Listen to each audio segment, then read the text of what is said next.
ছোট ভাই বখতিয়ার আলী শিহাব আমাকে রিকোয়েস্ট করে অনুরোধ করে এখানে দাওয়াত দিয়েছে। এটা প্রাণবন্তকর মাহফিল, কিন্তু আমি বক্তা তো মফিজ, ঠিক আছে তো? হ্যাঁ, 100 আলহামদুলিল্লাহ। তাহলে আমার শিহাবের জন্য আমি দোয়া করি, বড় বড় আলেমের সাথে ওর সেন, ওই সেন যেন না থাকে, ডাইরেক্ট যেন আমার শিহাব আন্তর্জাতিক মানের বক্তা হয়, বলেন আমিন। এবং তার যে নেতৃত্ব আমি দেখলাম, ওর মধ্যে কোয়ালিটি আছে, এলাকার লোক সব তাকে সম্মান করে, যেখানে স্নেহ করা দরকার সেখানে সম্মান করে। তাই আমার এই কলিজার টুকরা শিহাব, আমার ছোট ভাই, এই আন্তর্জাতিক মানের বক্তা হবে ইনশাআল্লাহ। এবং বাংলাদেশের প্রথম সারির তাফসীরকারকদের নজর আছে আমার শিহাবের উপরে।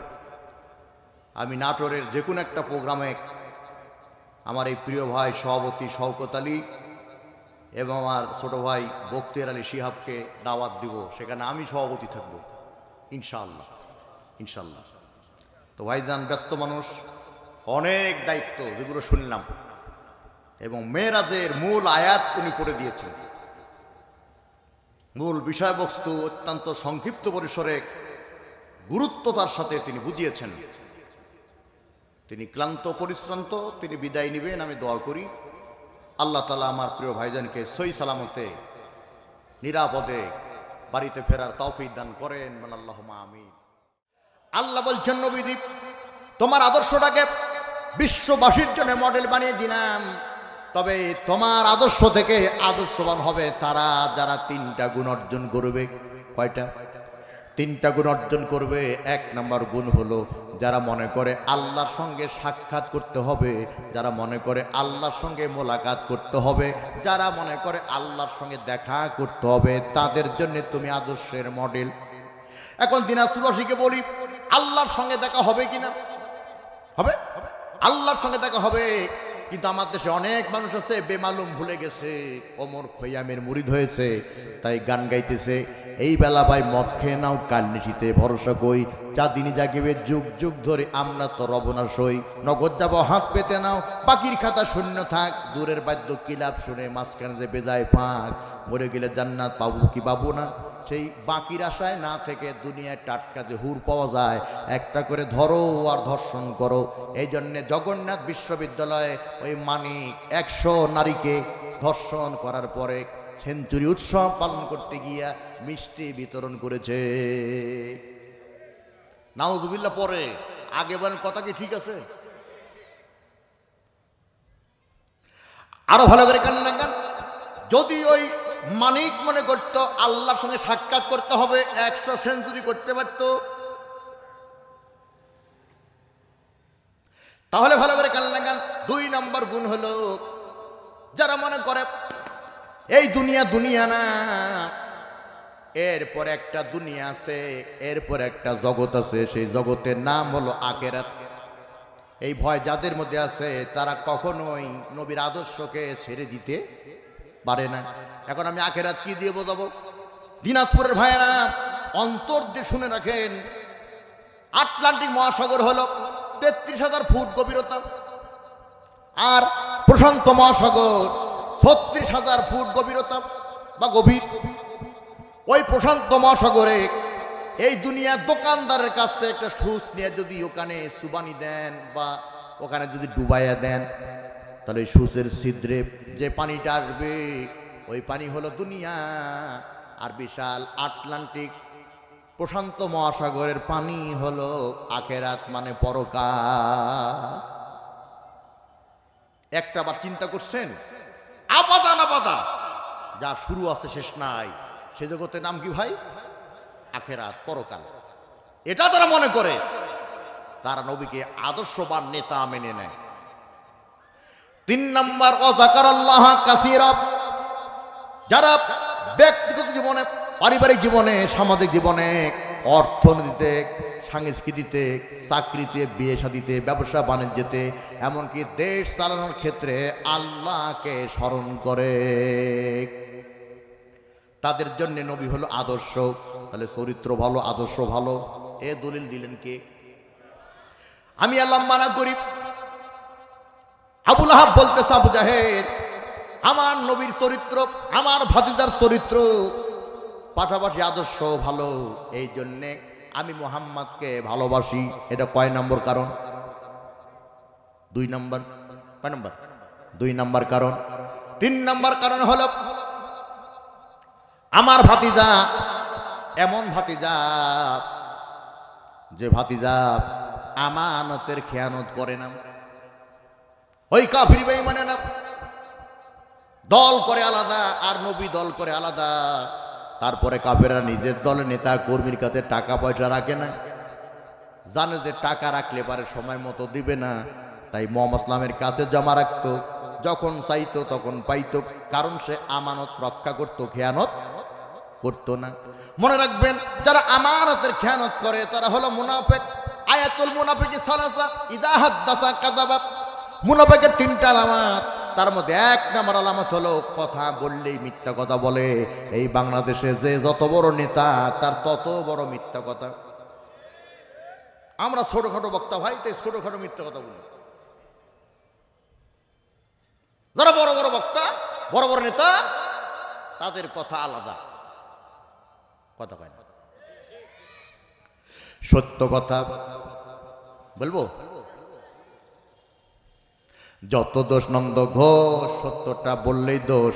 যত দোষ নন্দ ঘোষ, সত্যটা বললেই দোষ। করলে অন্যায়ের প্রতিবাদ, নামটা হবে তোমার জঙ্গিবাদ। বলো, নামটা হবে তোমার মৌলবাদ। সত্য কথা বললেই জঙ্গিবাদ, সত্য কথা বললেই মৌলবাদ। যেটাই বলুন, মোমেন কখনো হতাশাগ্রস্ত হয় না, মোমেন আশাবাদী। যতই আমাদের বিরুদ্ধে মিথ্যা তহমত দাও, আমরা নবীর চরিত্র থেকে, নবীদের আদর্শ থেকে 1 বিঘত দূরে সরে যাব না। তো নবী যে আমানত রক্ষা করেন, আর এই আমানতের খেয়ানত যারা করে তারা হলো মুনাফিক। আমরা বললাম আল্লাহ, মুনাফিকরা জাহান্নামে যাবে, কার সাথে থাকবে? আল্লাহ পাক সূরা নিসার মধ্যে সেটাও জানিয়ে দিলেন, ইন্নাল্লাহা জামিউল মুনাফিকিনা ওয়াল কাফিরিনা ফি জাহান্নামা জামিআ। আল্লাহ বলেন, আমি আল্লাহ জাহান্নামে মুনাফিক আর কাফেরদেরকে একত্রিত করব। আমরা বললাম আল্লাহ, যারা মুনাফিক তারা জাহান্নামের উঁচু তলায় থাকবে না নিচু তলায়? আল্লাহ সূরা আন-নিসার 140 নম্বর আয়াতে সেই দলিল দিয়ে দিলেন, ইন্নাল মুনাফিকিনা ফিদ-দারকিল আসফালি মিনান নার ওয়া লান তাজিদাহুম নাসীরা। মুনাফিকরা থাকবে জাহান্নামের একেবারে নিম্নদেশে, তলদেশে, আর সেখানে তাদের কোনো সাহায্যকারী নাই। এজন্যে খেয়ানতকারী হওয়া লাগবে নাকি আমানতদার হওয়া লাগবে?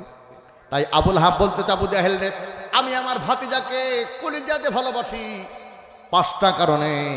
তার মধ্যে আমার ভাতিজার 3 নম্বর গুণ হলো, আমার ভাতিজা হলো আমানতদার, আমানতের খেয়ানত করে না। জোরে বলেন সুবহানাল্লাহ।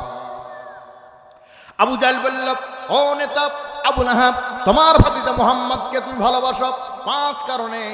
তার মধ্যে 4 নম্বর কারণ কি? বলতেছে 4 নম্বর কারণ হলো, আমার ভাতিজা এমন ভাতিজা যে ভাতিজা জন্মের আগেও নবী, জন্মের পরেও নবী। জন্মের আগেও নবী, জন্মের পরেও নবী। সুবহানাল্লাহ বলেন, ভুল বললাম? এবার আবু জাহেল বলল, আবুল আহাব দলিল দাও। আমি আপনাদেরকে দলিল দিয়ে দেই।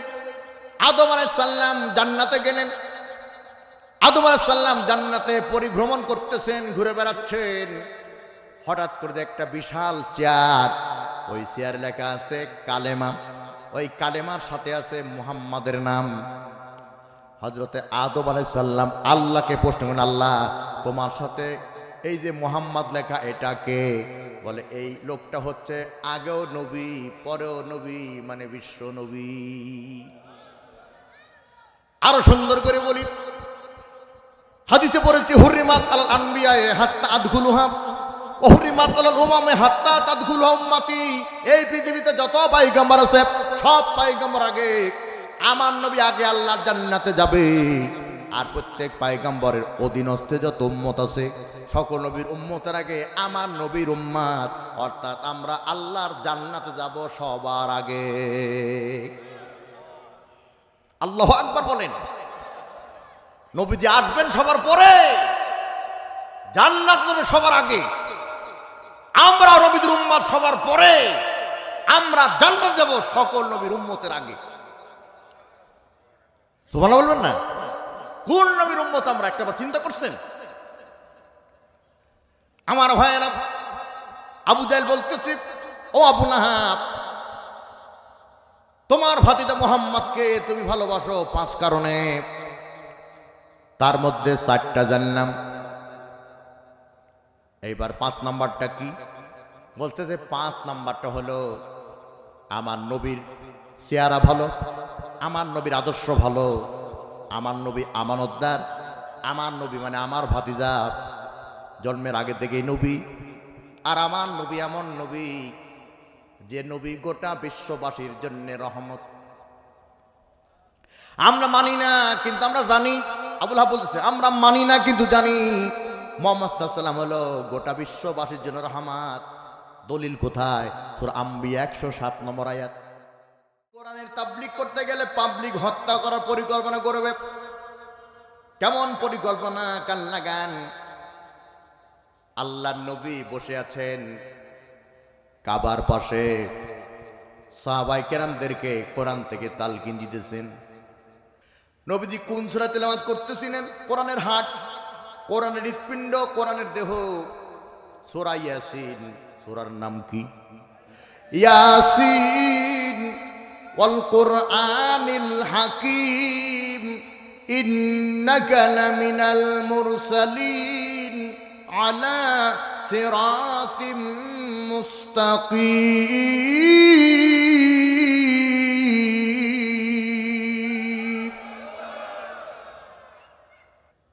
আল্লাহর নবী সূরা ইয়াসিন তেলাওয়াত করলেন। নবীজিকে হত্যা করার জন্য 5 জন কাফের লিডার অ্যাটাক করেছে। তার মধ্যে লিডার হলো ওলীদ ইবনে মুগিরা, আর বাকি 4 জন হলো ক্যাডার। একজন লিডার, 4 জন ক্যাডার। এইবার ওলীদ ইবনে মুগিরা বাদ দিয়া বাকি 4 জন ক্যাডার বলতেছে, নেতা, এই কোরআনের তাবলীগ করার জন্য, এই কোরআনের তাবলীগ করার অপরাধে মুহাম্মদকে হত্যা করার জন্য আমরা নেতাদের কাছ থেকে টাকা নিয়েছি। নেতা হলো আবু জাহেল, নেতা হলো আবু লাহাব, নেতা হলো ওলীদ ইবনে মুগিরা, নেতা হলো আবু সুফিয়ান। প্রয়োজনে নেতাদের কাছে বায়নার টাকা ফেরত দেব, কিন্তু এত সুন্দর চেহারাওয়ালা লোককে বিনা কারণে হত্যা করব না। তাবরানির হাদিস, লাল রঙের ভেতরে সাদা রং মিশ্রণ করলে রং যেমন হয় গোলাপি, আল্লাহর নবী দেখতে ছিলেন গোলাপি রঙের। একদিন আবু জাহেল বলতেছে, ভাতিজা তুমি আমার কলিজা, তোমাকে আবু লাহাব এত ভালোবাসে কোন কারণে? ভাতিজা মুহাম্মদ বলতেছে, চাচা আপনি তো আমার নিজের চাচা না, আমার নিজের চাচা আবু লাহাব, তাকেই গিয়ে বলেন কেন আমাকে ভালোবাসে। আবু জাহেল লজ্জা পেলেন, মাথা নিচু করে আবু লাহাবের কাছে গেল। নেতা, মুহাম্মদ কোরআনে দাওয়াত দেয়, এক সময় এমন হয়ে দাঁড়াবে অবস্থা আমরা গদি হারাবো, আর সে গোটা মক্কাতে মদিনাতে নেতৃত্ব কর্তৃত্ব দিবে। তারপরও আপনার ভাতিজা মুহাম্মদকে ভালোবাসেন কোন কারণে? আবু লাহাব বলল, আবু জাহেল রে, যদিও আমার ভাতিজা কোরআনের দাওয়াত দেয়, তারপরেও আমার ভাতিজাকে আমি ভালোবাসি 5 কারণে। কয় কারণে? 5 কারণে ভালোবাসি। পর্দার অন্তরে মা বোনেরা আছেন, আম্মা জান আয়েশা বলেন, আমিও নিজেকে 5টা কারণে ভাগ্যবতী মনে করি। তাহলে 5 আর 5 এই সাইডে রেখে দেন, মাঝখানে কিছু কথা বলে দেই, চলে যাবেন? থাকবেন ইনশাল্লাহ? ইনশাল্লাহ। এত সুন্দর সিয়ার লোককে আমি হত্যা করতে পারবো না, আমরা হত্যা করতে পারবো না। ওলীদের মুগিরা লিডার বলতেছে কথার সাথে যুক্তি আছে, কিন্তু বায়নার টাকা তো খেয়ে ফেলেছি, হত্যা না করলে এবারে টাকা ফেরত দেবে কি করে, ডাকাতি করা লাগবে, তার সাথে হত্যা কর, আরো কিছু টাকা পাওয়া যাবে। এখন বাকি চারজন ক্যাডার বলতেছে লিডার হত্যা করতে পারি, মুহাম্মদকে প্রশ্ন করো, যদি সে আল্লাহর পয়গম্বর হয় আর যদি সে কোরআনের যে দাওয়াত দেয় সেই কোরআন যদি আল্লাহর পক্ষ থেকে নাজিলকৃত হয় তাহলে আমরা তাকে কোশ্চিন কালে হত্যা করব না। আর যদি সে আল্লাহর নবী না হয় আর যদি তার উপরে কোরআন নাজিল না হয় তাহলে আমরা বিনা কারণে মুহাম্মদকে হত্যা করব, কেউ রক্ষা করতে পারবে না। রাখি আল্লাহ মারে কে, মারে আল্লাহ রাখে কে, আওয়াজ দিয়ে বলেন তো বাঁচানোর মালিককে, জোরে বলেন কে? আল্লাহ বললে নগদে দুইটা লাভ। কয়টা? নগদে দুইটা লাভ। একটা লাভ হলো আল্লাহ এই শব্দের মধ্যে 4টা আরবি অক্ষর আছে, 40 নাকি। আর ডাক্তাররা বলেছেন আল্লাহ শব্দের আওয়াজ দেবে যে যত জোরে, হার্টে রোগ যাবে চলে তার কাছ থেকে তত দূরে। কথা ঠিক আছে ভাই? আমার ভাইয়েরা, এইবার বাকি চারজন ক্যাডার বলে লিডার ঠিক আছে মুহাম্মদকে প্রশ্ন করেন। ওলীদ ইবনে মুগিরা বলল মুহাম্মদ তুমি যদি আল্লাহর পয়গম্বর হও আর যদি তোমার উপরে কোরআন নাজিল হয় তাহলে তুমি বলো আমরা এই পাঁচজনের মধ্যে কে কে জারুর সন্তান। এখন আপনারা বলেন তো কে কে জারুর সন্তান? এটা কি শনাক্ত করার জন্য আল্লাহ পাক নবীজিকে প্রেরণ করেছেন? করেছেন? করেন নাই, প্রেরণ করেছেন তাবলীগ করার জন্য। কিসের তাবলীগ? কোরআনের তাবলীগ। মনে আছে না ভাই? ভালো করে কান না গান। নবীজি চোখের পানি ছেড়ে দিলেন আর বলেন আল্লাহ আমাকে এ দুনিয়ায় প্রেরণ করলে কোরআনের তাবলীগ করার জন্যে, আর সবেমাত্র কোরআনের তাবলীগ শুরু করলাম আমার পাবলিক আমাকে হত্যার পরিকল্পনা করল। আমি আল্লাহ নবী কিনা, আমার ওপরে কোরআন নাজিল হয় কিনা এটা জানার জন্যে আজগুবি ফালতু বেকায়দায় এমন একটা প্রশ্ন করলো যার জবাব আমার জানা নাই, দয়া করে তুমি জানাইয়া দাও। আল্লাহ বললেন নবী হে, কোন সমস্যা যদি পড়ে যাও তুমি মিস কল দিবে, সমস্যার সমাধান করে দিব আমি, কারণ আমি আল্লাহই তো সকলের অন্তর্যামী। কেউ যেটা দেখে না সেটা দেখে কে? কেউ যেটা জানে না সেটা জানে কে? মুখে কি বলো আর অন্তরে কি ধারণা করো কেউ না জানলে জানে কে? যত করবেন চালাকি পরে বুঝবেন তার জ্বালাকি, তোকে দেখবেন জোনাকি, এর নাম সলিড মুনাফিকি। সূরা তাওবা আল্লাহ রাব্বুল আলামিন 60 নম্বর আয়াতে জানিয়ে দিলেন ওয়াইদা কিলা লাহুম তাআলাউ ইলা মা আনজালাল্লাহু ওয়া ইলার রাসূল রাআইতাল মুনাফিকিনা ইয়াসুদ্দুনা আনকা সুদুদা। আনবি মুনাফিকগুলো তারা যাদের সামনে আল্লাহ এবং তোমার নাম বলবে, যাদেরকে আল্লাহর দিকে তোমার দিকে ডাকবে, তখন তারা পশ্চাৎপদাবতরণ করবে, চালাকি করবে, ধান্দাবাদি করবে। আল্লাহ এবং রসুলের পথ থেকে কি করে দূরে থাকা যায়? বলবে আমার অসুখ, বলবে আমার জমির ফসল পেকে গেছে, বলবে আমার মেয়ের বিয়ে ইত্যাদি কথা বলে তারা দূরে সরে যাবে। বুঝতে হবে এরা হলো হক্কানি মুনাফিক। কি মুনাফিক? হক্কানি। বাংলাদেশে আমরা ইমানদার দাবি করতে ঠিক আছে, কিন্তু হক্কানি মুনাফিক দিয়ে সব ভরে গেছে। ঠিক বললাম না ভাই? এখন কে হক্কানি আর কে সুলকানি এটা বুঝার জন্য আল্লাহ তাআলা নাযিল করেছেন কোরআনে রব্বানি। ইনশাআল্লাহ আমি বলে দিব খুব অল্প সময়ে, আপনাদের কষ্ট হবার আগেই ইনশাআল্লাহ আমার তাফসীর শেষ হয়ে যাবে ইনশাআল্লাহ। খুব গভীর মনোযোগ। যেই কথা বলতেছিলাম, আল্লাহ নবী মিস কল দিন, আল্লাহ তোমার ধর্ম স্ক্রল দিলাম, আল্লাহ কল ব্যাক করে সূরা কলমের 13 নম্বর আয়াত নাযিল করে দিলেন। সূরা কলমের কত নম্বর আয়াত জোরে বলেন, মুখস্থ রাখবেন আপনারা। সূরা কলমের 13 নম্বর আয়াত, উতুল্লিম বাদা যালিকা জানিব। এ নবী, কে কে না আঙ্গুল উঁচু করে ওলীদ ইবনে মুগীরা বলতেছে, কে কে যার সন্তান, তুমি চোখ বুঝে বলে দাও কে কে না, বরং ওই ওলীদ ইবনে মুগীরাই হলো যার সন্তান। এখন আপনারা বলেন, দিনাজপুরের মানুষ, কোন মানুষ কি জারজ বললে পারে মেজাজ নরম হয় না গরম হয়? অল্প হয় না চরম হয়? মেজাজ গরম, তরবারি বের করেছে, নবীজিকে হত্যা করবে। বাকি চারজন বলতেছেন, নেতা তোমার সাথে আছে কিছু কথা, হৃদয়ে ব্যথা ব্যক্ত করবো। হেতা কি কথা? বলে তুমি জারজ না ভালো আমরা জানি না, তুমি জারজ না ভালো তুমিও জানে না, জানে তোমার মা। কে জানে? জানে তোমার মা। সুতরাং তোমার মাকে গিয়ে বলো তুমি জারজ কিনা। তোমার মা আবার মোহাম্মদ জারজ বললো, তাহলে বায়নার টাকা ফেরত দেব, অযথা ভালো মানুষকে হত্যা করব না।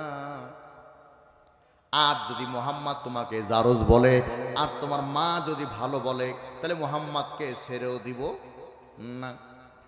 ওলীদ ইবনে মুগীরা বাড়ি গেল, ওর মায়ের নাম ঝর্ণা, গিয়ে দিল ধর্ণা। মায়ের নাম ধর্ণা, গিয়ে দিল ধর্ণা। একজনের জবান বন্ধ রাখবেন না, আমার সাথে ছন্দ মেলাবেন, সবাই মিলে আজকে ওয়াজ করব। আমি এক লাইন বলবো, বাকি লাইন আপনারা বলবেন। ওর মায়ের নাম ঝর্ণা, গিয়ে দিল ধর্ণা। মায়ের নাম ঝর্ণা, গিয়ে দিল। এ মা মারে, মা বলতেছে কি হয়েছে? বলে আমি জারজ না ভালো আগে বলে দে। মা বলতেছে বেটা মেজাজ কেন গরম? বলে আব্দুল্লাহ বেটা মোহাম্মদ মেজাজ করেছে গরম, হবে না নরম, যদিও নাজিল হয় রহম।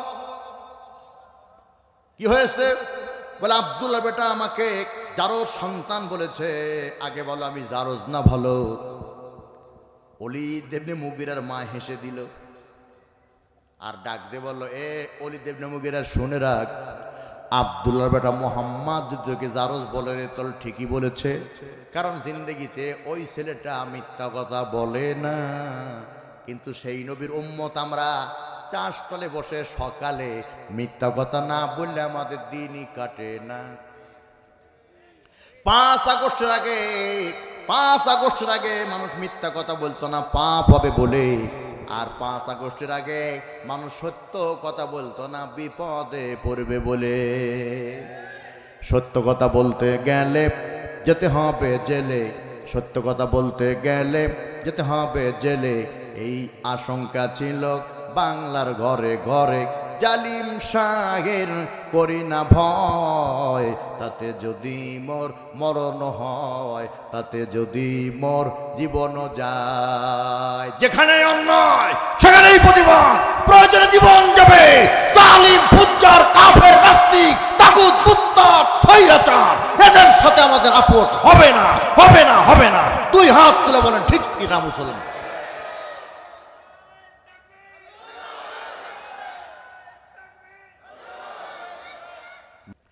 এবার ওলীদ ইবনে মুগীরা বলছে, মা রে আমি জারজ কেমনে হলাম তাফসীর করে দাও। আমি জারজ কেমনে হলাম শানে নজুল বলে দাও। ওলীদ ইবনে মুগীরার মা ঝর্ণা বলতেছে, বাবা রে তোর আব্বা যখন গেল ব্যবসার জন্য সিরিয়াতে, আমার যৌন ক্রিয়া বেড়ে গেল। আমি কার সাথে যৌন চাহিদা মেটাবো? ডানে বামে লোক খুঁজে পাই না। তোর বাবার কেয়ারটেকার মানে তত্ত্বাবধায়ক, তার সাথে জেনায় লিপ্ত হয়েছিলাম, যার ফলে আমি গর্ভস্থ হয়েছিলাম। আর আমার গর্ভ থেকে যে সন্তান দুনিয়ায় ভূমিষ্ঠ হয়েছিল, সেই সন্তান তুই ওলীদ ইবনে মুগীরা। যেহেতু রাসূল বলেছে তুই জারজ সন্তান, সুতরাং আমিও বলে দিলাম তুই অরিজিনাল জারজ সন্তান। সুতরাং কোরআনের দাওয়াত দেওয়ার কারণে মুহাম্মদ সাল্লাল্লাহু আলাইহি ওয়াসাল্লামকে হত্যা করতে গেল, কোরআন প্রমাণ করে দিল জারজ সন্তান। যারা কোরআনের মাহফিল বন্ধ করে দেয়, যারা কোরআনের মাহফিলে কোরআনের হক কথা বলতে দেয় না, যারা কোরআনের পাখিদেরকে অন্যায়ভাবে হাঙ্গা করে, দাঙ্গা করে, হামলা করে, মামলা করে, আয়না ঘরে বন্দি করে, নির্যাতন নিপীড়ন করে, শহীদ করে, বুঝতে হবে তারা পিতৃ পরিচয়হীন অবৈধ তার সন্তান। দুই হাত তুলে বলেন ঠিক কিনা মুসলমান? কথা ঠিক। আবু জাহেল বলতেছে, আবুল আহাব আপনাকে বলতে হবে, কোরআনের দাওয়াত দেয় আপনার ভাতিজা আর আপনি তাকে ভালোবাসেন 5 কারণে। মনে আছে তো? কথা কয় না। তাহলে 1 নম্বর কারণ বলেন। বলতেছে 1 নম্বর কারণ হলো আমার ভাতিজার চেহারা একদিকে আর তামাম পৃথিবীর মানুষের চেহারা একদিকে, তারপরও আমার ভাতিজা মুহাম্মাদের চেহারা সেরা। এইবার আবু জাহেল বলল, আবুল আহাব আপনার ভাতিজার চেহারা সেরা, তার প্রমাণ কি? বলে একদিন আমি পূর্ণিমা রাতে আকাশের দিকে তাকিয়েছি, আকাশের দিকে তাকিয়ে দেখি পূর্ণিমার চাঁদের মধ্যে কলঙ্কের দাগ আছে, আর আমি আমার ভাতিজার দিকে তাকিয়েছি, তাকিয়ে আমি সিদ্ধান্ত নিয়েছি পূর্ণিমার চাঁদের চাইতেও, মানে পূর্ণিমার চাঁদের ভেতরে কলঙ্কের কালিমা আছে, কিন্তু আমার ভাতিজার চেহারায় কলঙ্কের কোনো দাগ নাই।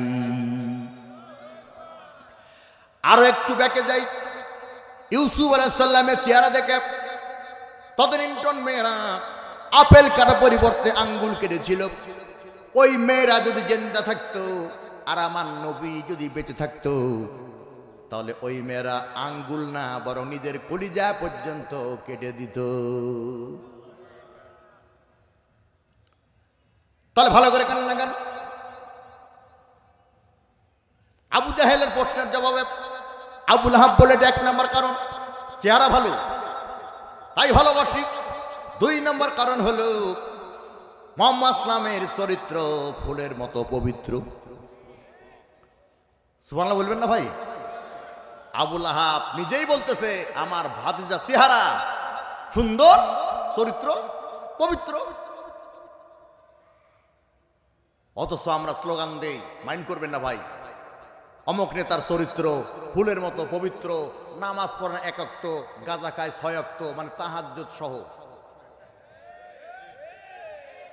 ঠিক? আমি কি রাজনীতি করলাম ভাই? কোন নেতার নাম নিব না তো, সব দলের 2-1টা আছে না নাই? মনে করতেছেন আমি তাফসীর করতেছি, আমার চরিত্র ভালো, আমারটা দিয়ে বুঝাই, তাহলে আমাকে বেঁধে রাখেন আর আমার বইয়ের কাছে কল লাগান যে রুহুল আমিন স্বামী হিসাবে কেমন? হ্যাঁ, ঠাস করে বলে দিবে, ও তো মানুষই না, তাও অর্থাৎ আমাকে দিয়ে বুঝালাম, এখন আপনার হিসাবটা আপনি করে নেন। ছেলে আর মেয়েদের মধ্যে একটা দারুণ পার্থক্য আছে। ছেলে আর মেয়েদের মধ্যে দারুণ একটা পার্থক্য। আমাকে শিহাব বলেছে, ভাই কিছু যুব সমাজ আছে চুটকি দিয়েন, তো সেরা চুটকিটা দিয়ে দেই। ছেলে আর মেয়েদের মধ্যে একটা পার্থক্য। পার্থক্য কি জানেন? কোন ছেলেকে যদি বলে, এই ছেলে তোমার প্যান্টের চেন খোলা, মনে করেন এই ছেলে তোমার প্যান্টের চেন খোলা, ছেলেটা মাথা নিচু করে চেন নিচে থেকে উপরে উঠাবে, লজ্জায় মাথা নিচু করবে, এ হলো ছেলে। যুবকদেরকে বলে, যুবক আসো আল কোরআনের পথে, ইসলামের পথে। আল কোরআন ইসলাম তোমাকে হাত হানি দিয়ে ডাকতেছে। আমার আলোচনা বুঝতে পারবেন। 2 নম্বর কারণ হলো আবু জাহেল বলল, আবুল আহাব তোমার ভাতিজাকে ভালোবাসো, তার 2 নম্বর কারণ হলো তার চরিত্র ভালো। তার গ্যারান্টি কোথায়, প্রমাণ কোথায়? কোন আতি নেতা, জাতি নেতা, পাতি নেতা, ছাতি নেতা, কোন আজা বাবা, খাজা বাবা, দয়াল বাবা, কেবলা বাবা, দড়ি বাবা, সুরি বাবা, বিড়ি বাবা, তালা বাবা, হুহু বাবা, বাবারে বাবা, ওরে বাবা, কোন বাবার চরিত্রের সার্টিফিকেট আল্লাহ দেন নাই। কোন হিটলার, কোন সিটার, কোন বাটবার, তার চরিত্রের সার্টিফিকেট আল্লাহ দেন নাই। কিন্তু নবীদের চরিত্রের সার্টিফিকেট দিলেন কোরআনুল কারীমের সূরা কলমের 4 নম্বর আয়াতে, ওয়া ইন্নাকা লাআলা খুলুকিন আযীম। আল্লাহু আকবার জোরে বলেন। নবী, নিঃসন্দেহে তুমি সুমহান চরিত্রের অধিকারী। সুমহান মানে হলো আজিম। আজিম শব্দের গভীরতা কত তাফসীরের কাছে দেখলাম, যা নির্ণয় করার জন্য আজও কোনো মাপকাঠি তৈরি হয় নাই। এত বৃহৎ, এত বিশাল নবীদের চরিত্র। এখন এই দিনাজপুরের লোক এই কথা যেন বলতে না পারে, দিনাজপুরের লোক এই কথা যেন বলতে সাহস না পায় যে নবীজির চরিত্র ভালো, আদর্শ খারাপ, তাই নবীর দল করিনি। নবীজির চরিত্র ভালো, আদর্শ ভালো না, তাই নবীর সংগঠন করিনি, নবীজির সমাজ বিনির্মাণের কাজ করিনি। আল্লাহ অপশন রাখেন নাই। নবীজির চরিত্রের পাশাপাশি আল্লাহ পাক নবীজির আদর্শটাকে গোটা বিশ্ববাসীর জন্য, শুধু মুসলমান না, গোটা বিশ্ববাসীর জন্য উন্নত মানের মডেল বানিয়ে দিলে। সুবহানাল্লাহ। আগেই বললেন যেহেতু আশি নাকি পেয়ে গেলেন, আমি দলিল দেই, আমি রুহুল আমিন, ছন্দের লহরী, আমি রুহুল আমিন, মিষ্টভাষী। আমার আলোচনা হলো টক মিষ্টি ঝাল। একটু পরেই বুঝবেন এই হাসি, এই গরম আর এই নরম। আমি বুঝাবার জন্য আলোচনাটা সুন্দর করে সাইজ করেছি। তবে ভয় পাবেন না যে বেশি রাত পর্যন্ত ওয়াজ করবো, তা না, ঠিক টার্নিং পয়েন্টে শেষ করে দিব। আমার ভাইরা, নবীজির আদর্শ ভালো। আল্লাহ পাক বললেন সূরা আহজাবের 21 নম্বর আয়াতে, আল্লাহ পাক বলেন, লাকাদ কানা লাকুম ফি রাসূলিল্লাহি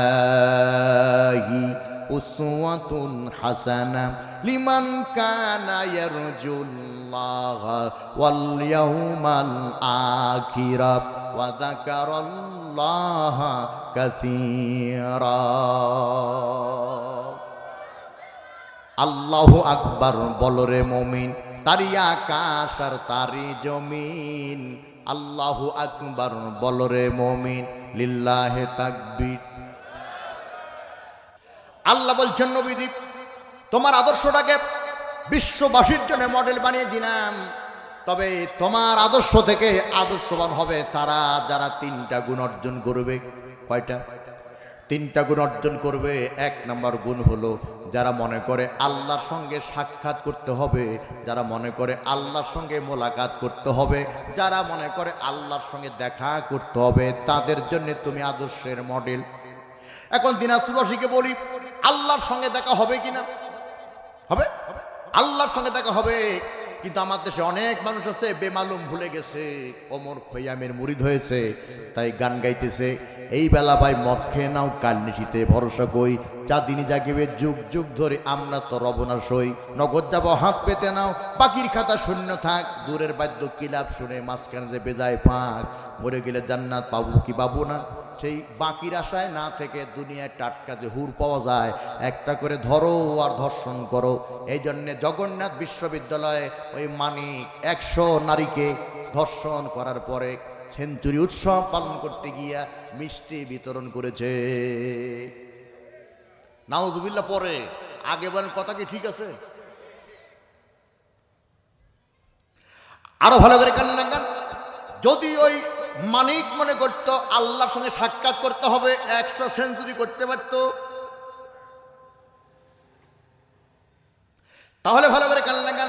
2 নম্বর গুণ হলো যারা মনে করে এই দুনিয়া দুনিয়া না, এরপর একটা দুনিয়া আছে, এরপর একটা জগৎ আছে, সেই জগতের নাম হলো আখিরাত। এই ভয় যাদের মধ্যে আছে তারা কখনোই নবীর আদর্শকে ছেড়ে দিতে পারে না। এখন আমি আখিরাত কি দিয়ে বোঝাবো? দিনাজপুরের ভাইয়েরা অন্তর দিয়ে শুনে রাখেন, আটলান্টিক মহাসাগর হলো 33,000 ফুট গভীরতা, আর প্রশান্ত মহাসাগর 36,000 ফুট গভীরতা বা গভীর। ওই প্রশান্ত মহাসাগরে এই দুনিয়ার দোকানদারের কাছ থেকে একটা সুচ নিয়ে যদি ওখানে সুবানি দেন বা ওখানে যদি ডুবাইয়া দেন, তাহলে সুচের ছিদ্রে যে পানিটা আসবে ওই পানি হলো দুনিয়া, আর বিশাল আটলান্টিক প্রশান্ত মহাসাগরের পানি হলো আখিরাত, মানে পরকাল। একটা বার চিন্তা করছেন, আপাতা না পাতা যা শুরু আছে শেষ নাই, সে জগতের নাম কি ভাই? আখেরাত, পরকাল। এটা যারা মনে করে তারা নবীকে আদর্শবান নেতা মেনে নেয়। 3 নাম্বার, ওয়াযাকারাল্লাহ কাসীরা। যারা ব্যক্তিগত জীবনে, পারিবারিক জীবনে, সামাজিক জীবনে, অর্থনীতিতে, সংস্কৃতিতে, চাকরিতে, বিয়ে শাদিতে, ব্যবসা বাণিজ্যতে, এমনকি দেশ চালানোর ক্ষেত্রে আল্লাহকে স্মরণ করে, তাদের জন্য নবী হলো আদর্শ। তাহলে চরিত্র ভালো, আদর্শ ভালো, এ দলিল দিলেন কে? আমি আল্লাহ মানা করি। আবু লাহাব বলতেছে, আবু জাহেল, আমার নবীর চরিত্র, আমার ভাতিজার চরিত্র পাশাপাশি আদর্শ ভালো, এই জন্যে আমি মুহাম্মদকে ভালোবাসি। এটা কয় নম্বর কারণ? 2 নম্বর। কয় নম্বর? 2 নম্বর কারণ। 3 নম্বর কারণ হলো আমার ভাতিজা এমন ভাতিজা যে ভাতিজা আমানতের খেয়ানত করে না। ওই কাফির বেঈমান না, দল করে আলাদা আর নবী দল করে আলাদা। তারপরে কাফেররা নিজের দলের নেতা কর্মীর কাছে টাকা পয়সা রাখে না, জানে যে টাকা রাখলে পারে সময় মতো দিবে না, তাই মুহাম্মদ ইসলামের কাছে জমা রাখতো, যখন চাইতো তখন পাইতো, কারণ সে আমানত রক্ষা করতো, খেয়ানত করতো না। মনে রাখবেন, যারা আমানতের খেয়ানত করে তারা হলো মুনাফিক। আয়াতুল মুনাফিকি সালাসা, ইযা হাদাসা কাযাবা। মুনাফিকের 3টা আলামত, তার মধ্যে 1 নম্বর আলামত হলো কথা বললেই মিথ্যা কথা বলে। এই বাংলাদেশে যে যত বড় নেতা তার তত বড় মিথ্যা কথা। আমরা ছোটখাটো বক্তা ভাই, তাই ছোটখাটো মিথ্যা কথা বলি। যারা বড় বড় বক্তা, বড় বড় নেতা, তাদের কথা আলাদা, কথা কয় না। সত্য কথা বলবো, যত দোষ নন্দ ঘোষ, সত্যটা বললেই দোষ। যত দোষ নন্দ ঘোষ, সত্যটা বললেই দোষ। করলে অন্যায়ের প্রতিবাদ, নামটা হবে তোমার জঙ্গিবাদ। বলো, নামটা হবে তোমার মৌলবাদ। সত্য কথা বললেই জঙ্গিবাদ, সত্য কথা বললেই মৌলবাদ। যেটাই বলুক, মোমেন কখনো হতাশাগ্রস্ত হয় না, মোমেন আশাবাদী। যতই আমাদের বিরুদ্ধে মিথ্যা তহমত দাও, আমরা নবীর চরিত্র থেকে, নবীদের আদর্শ থেকে 1 বিঘত দূরে সরে যাব না। তো নবী যে আমানত রক্ষা করেন, আর এই আমানতের খেয়ানত যারা করে তারা হলো মুনাফিক। আমরা বললাম আল্লাহ, মুনাফিকরা জাহান্নামে যাবে, কার সাথে থাকবে? আল্লাহ পাক সূরা নিসার মধ্যে সেটাও জানিয়ে দিলেন, ইন্নাল্লাহা জামিউল মুনাফিকিনা ওয়াল কাফিরিনা ফি জাহান্নামা জামিআ। আল্লাহ বলেন, আমি আল্লাহ জাহান্নামে মুনাফিক আর কাফেরদেরকে একত্রিত করব। আমরা বললাম আল্লাহ, যারা মুনাফিক তারা জাহান্নামের উঁচু তলায় থাকবে না নিচু তলায়?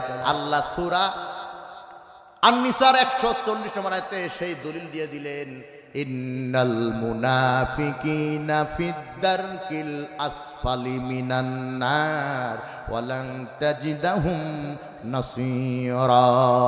মুনাফিকরা থাকবে জাহান্নামের একেবারে নিম্ন দেশে, তলদেশে, আর সেখানে তাদের কোনো সাহায্যকারী নাই। এই জন্যে খেয়ানতকারী হওয়া লাগবে নাকি আমানতদার হওয়া লাগবে? তাই আবু লাহাব বলতে, আবু জাহেল রে, আমি আমার ভাতিজাকে কলিজাতে ভালোবাসি 5টা কারণে। তার মধ্যে আমার ভাতিজার 3 নম্বর গুণ হলো, আমার ভাতিজা হলো আমানতদার, আমানতের খেয়ানত করে না। জোরে বলেন সুবহানাল্লাহ। আবু জাহেল বলল, ও নেতা আবু লাহাব, তোমার ভাতিজা মুহাম্মদকে তুমি ভালোবাসো 5 কারণে। তার মধ্যে 4 নম্বর কারণ কি? বলতেছে 4 নম্বর কারণ হলো, আমার ভাতিজা এমন ভাতিজা যে ভাতিজা জন্মের আগেও নবী, জন্মের পরেও নবী। জন্মের আগেও নবী, জন্মের পরেও নবী। সুবহানাল্লাহ বলেন, ভুল বললাম? এবার আবু জাহেল বলল, আবু লাহাব দলিল দাও। আমি আপনাদেরকে দলিল দিয়ে দেই। আদম আলাইহিস সালাম জান্নাতে গেলেন। আদম আলাইহিস সালাম জান্নাতে পরিভ্রমণ করতেছেন, ঘুরে বেড়াচ্ছেন। হঠাৎ করে একটা বিশাল চেয়ার ওই চেয়ারে লেখা আছে কালেমা, ওই কালেমার সাথে আছে মুহাম্মাদের নাম। হযরতে আদম আলাইহিস সালাম আল্লাহকে প্রশ্ন করেন, আল্লাহ তোমার সাথে এই যে মুহাম্মদ লেখা এটা কে? বলে এই লোকটা হচ্ছে আগেও নবী পরেও নবী, মানে বিশ্ব নবী। আরো সুন্দর করে বলি, হাদিসে পড়েছি হুররিমাত আলাল আনবিয়া হাত্তা আদখুলুহা ওয়া হুররিমাত আলাল উমামে হাত্তা তাদখুলুহা উম্মতি। এই পৃথিবীতে যত পয়গম্বর আছে সব পয়গম্বর আগে, আমার নবী আগে আল্লাহর জান্নাতে যাবে। আর প্রত্যেক পয়গম্বরের অধীনস্থে যত উম্মত আছে সকল নবীর উম্মতের আগে আমার নবীর উম্মত, অর্থাৎ আমরা আল্লাহর জান্নাতে যাব সবার আগে। আল্লাহু আকবার বলেন।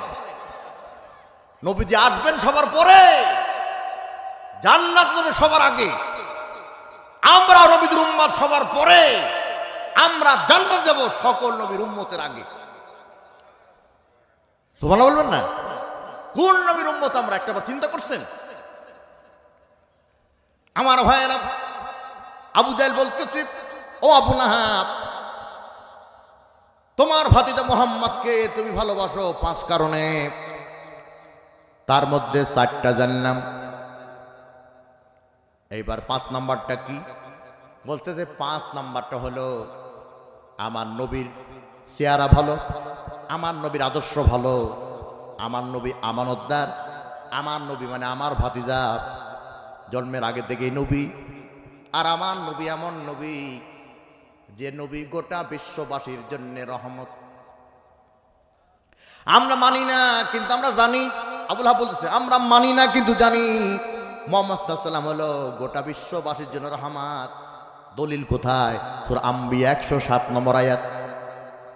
আয়েশা বলেন, আমি নিজেকে ভাগ্যবতী মনে করি 5 কারণে, মনে আছে? এরপরে মৃত্যু ব্যক্তিদের ব্যাপারে কিছু কথা বলেই মুনাজাত, এরপরে সবে মেরাজ আছে, 2-1টা কথা বলাই তো লাগবে। তাছাড়া আপনারা বলুন হুজুর সবে মেরাজ উপলক্ষে মাহফিল, আর আপনি কি ওয়াজ করে গেলেন? এজন্যে মেরাজের মূল যে আলোচনা, আমি রুহুল আমিন নাটোর থেকে বিমানে এলাম, আমি রুহুল আমিন নাটোর থেকে ট্রেনে এলাম নাকি প্রাইভেট কারে এলাম নাকি হেঁটে এলাম নাকি বাসে এলাম, এটা দেখার মূল বিষয় না। মূল বিষয় হলো আল্লাহ নবী মেরাজে কেন গেলেন আর জাতির জন্য কি নিয়ে আসলেন। নবীজি গেলেন আল্লাহর কাছে আর নিয়ে আসলেন 14 দফা কর্মসূচি। কয় দফা? 14 দফা কর্মসূচি। এই 14 দফা কর্মসূচি কি আল্লাহ সূরা বনী ইসরাঈলে ধারাবাহিকভাবে বর্ণনা করে দিয়েছেন। 2-1টা বলে দিব ইনশাআল্লাহ, খালি মনে রাখেন। কথা বলতেছিলাম নবী রহমত তার প্রমাণ কি?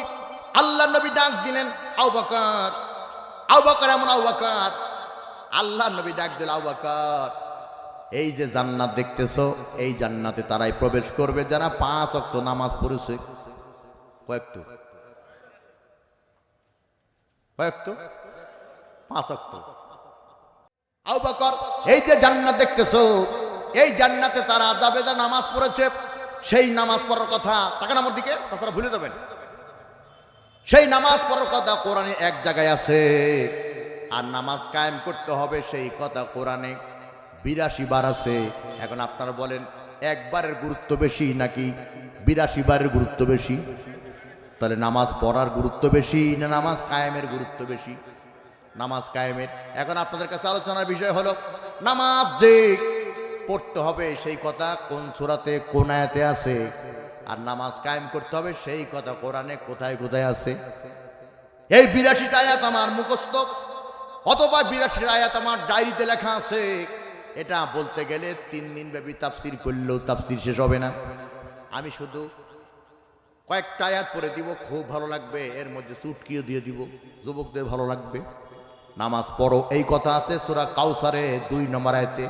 তার আগে একটু বলে দেই, এই 114 সূরার ভেতরে সবচেয়ে বড় সূরা সূরাল বাকারা, আয়াত হলো 286, রুকু হলো 40, এর সাথে বড় সূরার নাই। আর সবচেয়ে ছোট সূরা 3টা, আসর, নসর আর কাউসার। কিন্তু শব্দের দিক দিয়া সবচেয়ে ছোট সূরা তার নাম হলো কাউসার। দিনাজপুরবাসীর কাছে আমার আবদার, একটু জোরে বলার দরকার, সবচেয়ে ছোট সূরা তার নাম কি? আরো জোরে। হলো না রে, হতেই হবে, হয়ে গেছে।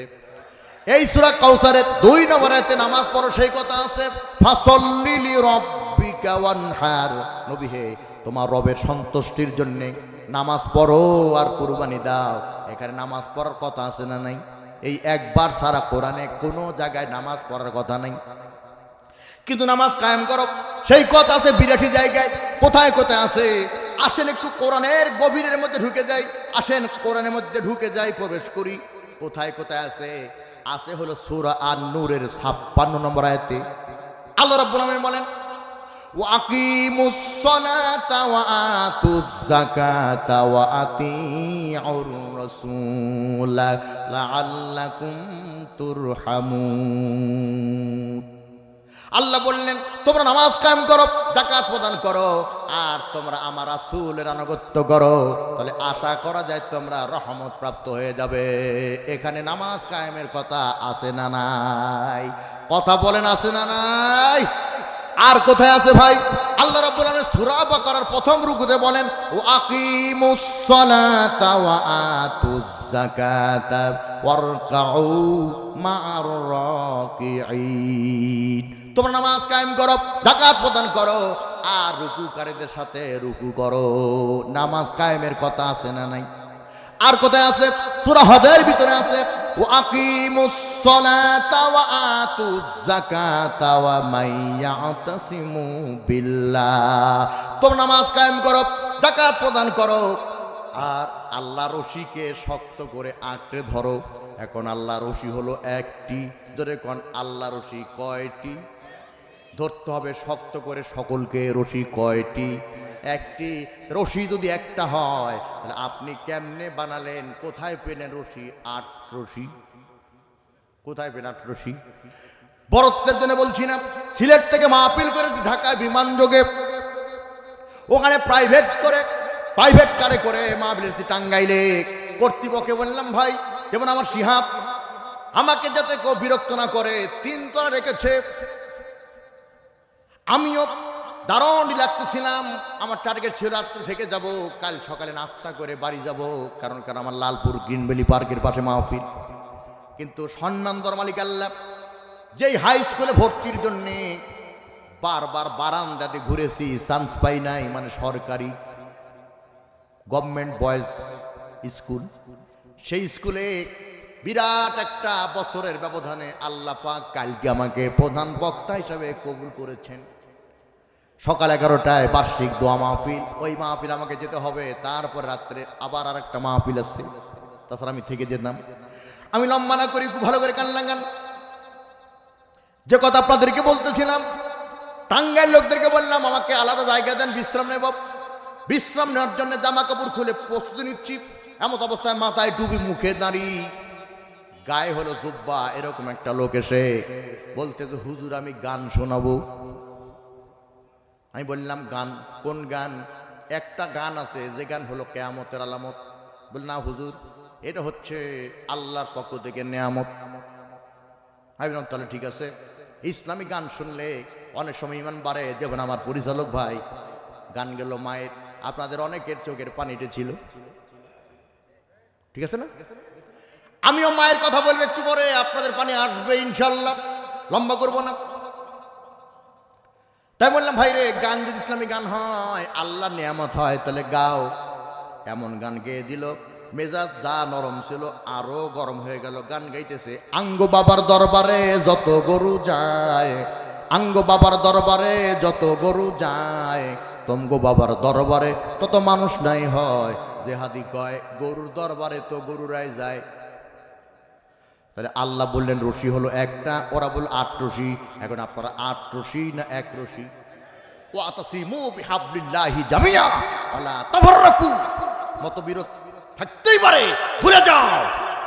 দিন কায়েমের লক্ষ্যে আল্লাহ রশিকে সবাই মিলে শক্ত করে ধরো। এটা আল্লাহর ওয়াদা, এটা আল্লাহর অর্ডার, আল্লাহর নির্দেশ, ঠিক আছে না? আল্লাহ মানা করি নামাজ কায়েম করো, নামাজ কায়েম করো। এই কথা কোথায় আছে? ওই সূরা হজের 31 নম্বর আয়াতে আছে আল্লাযীনা ইম্মাক্কান্নাহুম ফিল আরদ আকামুস সালাত। ইন শর্ত দিলেন আলেম ওলামা আছেন, ইন শর্ত দিলেন যদি মুসলমান হও আর ক্ষমতা পাও, তাহলে সংসদে গিয়ে 4টা বিল আনবে। তার মধ্যে প্রথম বিল হলো নামাজের বিল। কিসের বিল? নামাজের বিল। এই জন্য একটা হোমকার দিব, রাজনৈতিক গন্ধ খুঁজবেন না। আওয়ামী লীগ বুঝি না, বিএনপি বুঝি না, জাতীয় পার্টি বুঝি না, জামাত ইসলাম বুঝি না, চরমনাই বুঝি না, এলজিবি বুঝি না, কিছুই বুঝি না। এটাই বুঝি, আগামীতে ক্ষমতায় গিয়ে যারা সংসদ থেকে 1 নম্বরে নামাজের বিল আনবে তাদেরকে ভোট দিয়ে এমপি বানায়া সংসদে পাঠানো লাগবে। রাজি আছেন কারা মুসলমান? 2 হাত তো দেখা।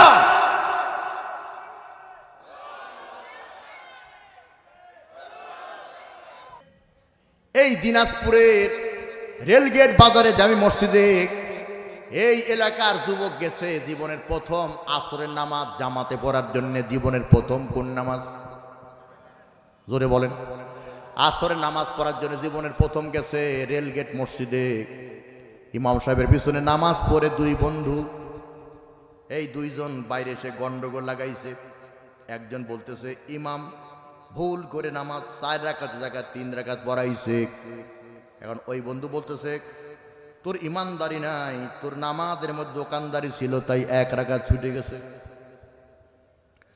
ও বলতেছে না না না, তোর নামাজ হলো ফাঁস, এই জন্য তুই বলতেছিস নামাজ পড়াইছে 4 রাকাত। তুমুল মারামারি। আমার শওকত আলী সাহেব, আমার ছোট ভাই বক্তিয়ার, আমার আব্দুল মান্নান, আমার এনামুল ভাই, আমার ইব্রাহিম লক্ষ্মীপুরি, আমার আমজাদ আলী ভাই, আমার শফিউল আহমেদ ভাই, জামাল উদ্দিন ভাই, জাহাঙ্গীর আলম ভাই, আমিনুল ইসলাম করিম আমু ভাই, আব্দুল মান্নান সরকার, এরপরে হাসান ভাই, এরপরে নূর ইসলাম ভাই, এই জাতীয় জ্ঞানী ভাইদের সঙ্গে দেখা। ডাক দিয়ে বলতে তোমরা কি নিয়ে মারামারি করো, গ্যাঞ্জাম করো? একজন বলতেছে আমি বললাম ইমাম নামাজ পড়েছে 3 রাকাত আসরের, ও বলতে 4 রাকাত, এই নিয়ে মারামারি। এখন এই জ্ঞানী লোকেরা বলতেছে তোমরা ফালতু অত একটা ব্যাপার নিয়ে মারামারি করতেছো। বলে কেন? বলে ইমামকে গিয়ে বললেই তো হয়ে যায় ইমাম আসরের নামাজ কয় রাকাত পড়াইছে। এরা 2 জন বলল কথা তো মন্দ না, চল ইমামের কাছে যাই। ইমামের কাছে গেছে, ইমাম সাহেব আসরের নামাজ আজকে কয় রাকাত পড়াইছেন? ইমাম বলতেছে 6 মাসের বেতন বাকি। কয় মাসের? 6 মাসের বেতন বাকি। নামাজে যখন আসি বউ ফোন করে বলতেছে চাউল নাই, নামাজ কয় রাকাত পড়াইছি আমারও মনে নাই। এই জন্য আওয়ামী লীগ করে। তারপরেও আওয়ামী লীগের প্রেসিডিয়াম সদস্য ডাক্তার ডিবুমণি চাঁদপুরের কচুয়াতে বাড়ি, পররাষ্ট্রমন্ত্রী ছিল, শিক্ষামন্ত্রী ছিল, সে একটা জবর কথা বলে গেছে এদেশের ইমাম মুয়াজ্জিনকে যে বেতন দেওয়া হয় তাতে ইমাম মুয়াজ্জিন দিনের বেলা যেই মুসল্লি নামাজ পড়ায় রাত্রে ওই মুসল্লির ঘরে চুরি করে না, এটাই তো বড় ব্যাপার। ও জানু, এত জানো, তাহলে ইমামের বেতন বাড়ালে না কেন? ভালো করে বুঝে নেন। শেখ হাসিনা সরকার দেশের উন্নয়ন কম করে নাই, ব্রিজ করেছে, কালভার্ট করেছে, শিক্ষা প্রতিষ্ঠান করেছে, এরপরে চাকরিজীবীদের বেতন ডাবল করেছে। কিন্তু এই সরকারের কপাল পড়েছে তখন এদেশের প্রতিদশা কোরআনের পাখি আল্লামা সাইদির হাতে হাত করা পড়াইছে যখন। 2 হাত তোলেন মুসলমান। কথা ঠিক আছে তো? এবার ভালো করে কান লাগান। নামাজ নামাজ নামাজ। যুবকদেরকে বলি এই নামাজ আমাদের কি করবে? নামাজ আমাদেরকে কি করবে? আল্লাহ বললেন ইন্নাস সালাতা তানহা আনিল ফাহশাই ওয়াল মুনকার ওয়ালা যিকরুল্লাহি আকবার। নিশ্চয় নামাজ মানুষকে অন্যায়, অত্যাচার, অনাচার, কথাচার, পাপাচার, ব্যভিচার, নিশ্চয় নামাজ মানুষকে নগ্নতা, বেহায়াপনা, অশ্লীলতা থেকে দূরে রাখে। আর আল্লাহকে স্মরণ করার সবচেয়ে বড় মাধ্যম হলো নামাজ। নামাজ কি জিনিস?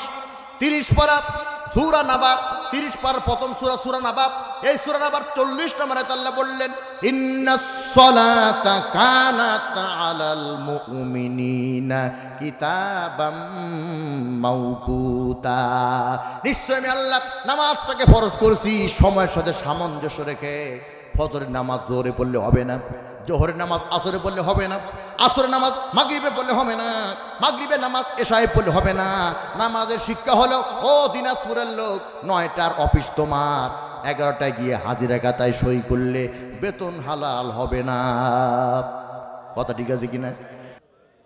কিন্তু এই নামাজ নামাজ নামাজ, আমার নাটোরে এক যুবক নামাজ পড়তেছে, তাকবীর তাহরিমা বেঁধেছে এইভাবে, ইমাম সূরা ফাতিহা পড়তেছে, ও খালি ডানে সালাম বামে সালাম ফিরাচ্ছে। আর এক মুসল্লি দেখতে পাইছে, ওর নামাজ শেষ হলে ধরবো, ওর নামাজ হবে। এখন নামাজ শেষ হওয়া মাত্রই বলতেছে, মিয়া তুমি ইমাম সাহেব সূরা ফাতিহা পড়ে আর সালাম ফিরো, কারণ কি? বলে ভাই রে, আল্লাহর কসম করে কই রে, আমি সালাম ফিরে নাই রে। আমি ডানে তাকায় দেখি কয়জন, বামে কয়জন। বলেন নামাজ হবে? আছে না কিছু মুসল্লি? আবার মা বোনদেরকে বলি, মা বোন কি জানো? বলে সব জানি। সব জানো? বলে হ্যাঁ সব জানি।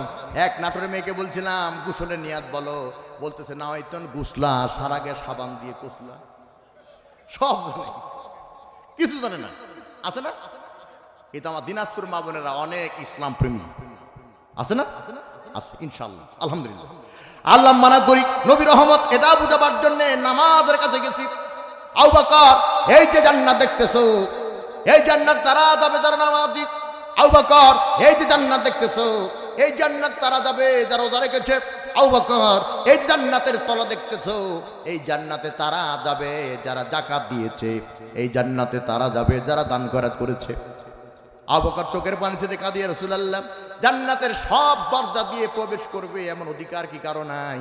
নবী আবার মুস্কি হেসে বলল, আবু বকর, জান্নাতের সব দরজা দিয়ে প্রবেশ করার অধিকার রাখে আমার আবু বকর। সেই আবু বকর সঙ্গে করে নিয়ে নবীজি সফরে বেরিয়ে গেলেন। নবী রহমত বুঝাবার জন্য এটা বলছি। চলে গেলেন পাহাড়ি এলাকায়। নবীজি চরম ক্ষুধার্ত, আশেপাশে বাড়ি আছে, যায়েদ ইবনে হারিসাও সাথে আছে। যায়েদ ইবনে হারিসাকে বলা হলো, যায়েদ ইবনে হারিসা, তোমার কাছে কোনো পানি আছে নাকি? বলে নাই হুজুর, আমার কাছে কোনো পানি নাই। আবু বকর, তোমার কাছে পানি আছে নাকি? বলে পানি নাই।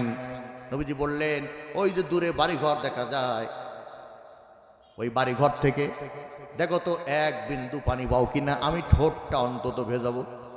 যায়েদ ইবনে হারিসা 300 বাড়িতে গেলেন, একটা বাড়ি থেকে একটা মহিলা এক গ্লাস পানিও দিল না।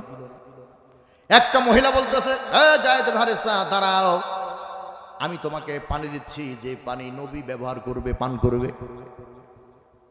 একটা গ্লাসে করে পানি দেওয়া হলো। যায়েদ ইবনে হারিসা বলতেছে, আমাদের মক্কা মদিনার পানি সবচেয়ে উন্নত মানের পানি, কিন্তু এই পানি ঘোলাটে কেন? এই পানি ময়লা যুক্ত কেন? মহিলা বলতেছে, ময়লা যুক্ত ঘোলাটে, তার মানে হলো এটা পানি না, এটা আমি পেশাব করে দিয়েছি, যেটা নবীজি পান করবে। নবীজি আবার পেশাব পান করার মতো নবী না, নবী হলো রহমত। হযরত যায়েদ ইবনে হারিসা পেশাবটা ফেলে দিয়ে নবীজির কাছে গেলে, নবী আবার ডাক দিয়ে বলে, যায়েদ রে, পানি আনছো নাকি? নবী গো, 300 ঘরে গেছি, একজনও পানি দিল না।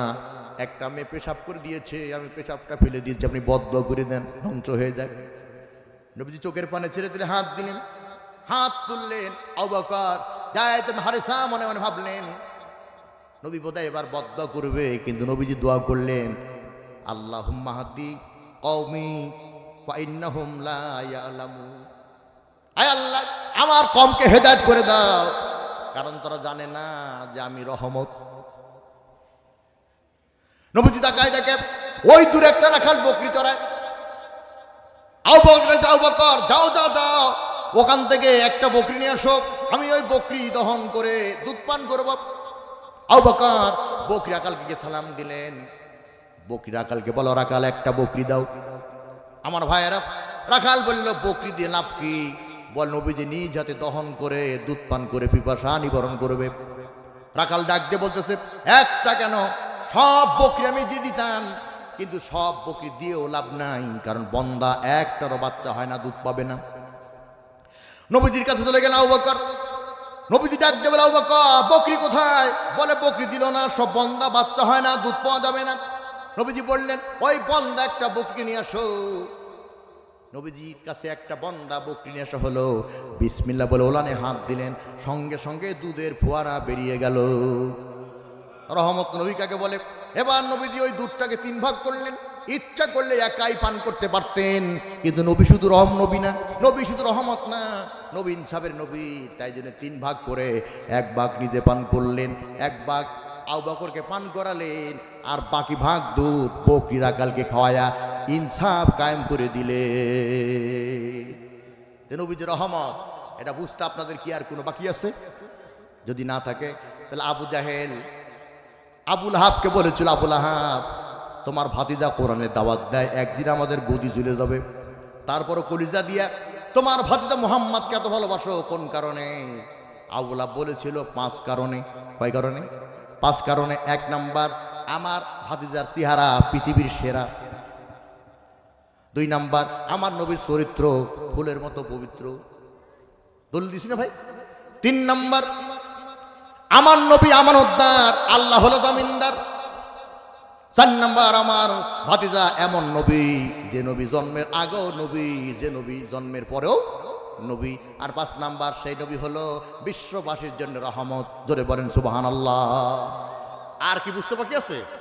যদি না থাকে তাহলে আম্মা আয়েশা বলেন, আমার মা বোনদের জন্য বলি, আম্মা আয়েশা বলেন আমি নিজেকে 5 কারণে ভাগ্যবতী মনে করি। 1 নম্বর কারণ হলো নবীজির যতগুলো স্ত্রী ছিল তার মধ্যে আমি একমাত্র কুমারী। সুবহানাল্লাহ বলবেন না? আমি একমাত্র কুমারী নারী। 2 নম্বর হলো আম্মা আয়েশা বলেন আমি নিজেকে ভাগ্যবতী মনে করি 5 কারণে। 1 নম্বর, আমি নবীজির কুমারী স্ত্রী। 2 নম্বর, লোকেরা আমার চরিত্রের ব্যাপারে মিথ্যা তহমত দিয়েছিল, আল্লাহ কোরআনের আয়াত নাজিল করে আমাকে পুত পবিত্রা ঘোষণা করেছিল। 3 নম্বর, নবীজি দিনের দাওয়াত দিয়ে এসে আমার উরুর উপরে মাথা রেখে ঘুমাতো। 4 নম্বর, নবীজি আমার উরুর উপরে মাথা রেখে দুনিয়া ছেড়ে চলে গেছেন। আর 5 নম্বর, আমার বাড়ি হয়েছে নবীজির কবর। কথা কি বুঝতে পারছেন? এই জন্য একটা চুটকি না দিলে বুঝবেন না। আমার ভাইরা, আল্লাহ নবী একদিন মুচকি হাসতেছেন, সাহাবীরা বলতেছে নবীজি হাসেন কেন? আল্লাহ নবী বললেন ফালিয়াদহাকু কলিলা ওয়া ইয়াবকু কাসীরা। আল্লাহ কোরআনে সূরা আহজাবে বলেছেন তোমরা হাসো কম কাঁদো বেশি, তাই জন্য আমি কম কম করে হাসি। কিন্তু আমরা করি কি? এই আয়াতের বিপরীত আমল। আমরা হাসি বেশি, কাঁদি কম। আবার এই বাংলাদেশে এমন কোন পীর আছে, নাম নিব না, এমনও পীরে আছে, বুজুর্গানে দিন আছে, এমন ওয়াজ করে সারা ওয়াজ করলে পারে একটা সওয়াব নাই, কিন্তু না বুঝে মুরিদ হু হু হু করে কান্দে। 1 লাইন বলে দিলে বুঝবেন ওয়াজ করতেছে বাবারা তোমরা এত বেশি করে কাঁদো, কারণ তোমরা মরে গেলে কেউ বাঁচবে না। আর আপনারা বলেন মরে গেলে কে বাঁচে? এই ওয়াজের কি 4 পয়সা দাম আছে? কিন্তু মুরিদ ঠিকই কেঁদেছে। কথা ভুল করলাম ওয়াজ? নবী হাসেন কেন? নবীজি বললেন তোমরাও হাসবে তবে কম। নবীজি আরো বাড়িয়ে বললেন, মা বোনদেরকে বলি, কোন স্বামী স্ত্রী পরস্পর মুখোমুখি হয়ে যখন মুচকি হাসে আল্লাহ তাআলা উভয়ের সগীরা গুনাহ মাফ করে দেয়। নবীজি আর একটু বাড়িয়ে বললেন, কোন স্বামী স্ত্রী পরস্পর মুখোমুখি হয়ে যখন মুচকি হাসে তখন তোমরা এই কথা মনে করো না যে আমরা 2 জনই হাসতেছি, না না না, বরং তোমাদের 2 জনের মাঝে আমার আল্লাহ স্বয়ং নিজেই হাসে। হাদিসে পড়েছি স্বামী স্ত্রীর পেটে বালিশ হবে একটা, কিন্তু বর্তমানে দেখতেছি বালিশ 2টা, স্বামীর চাইতে ভাবিরটাই উন্নত মানের।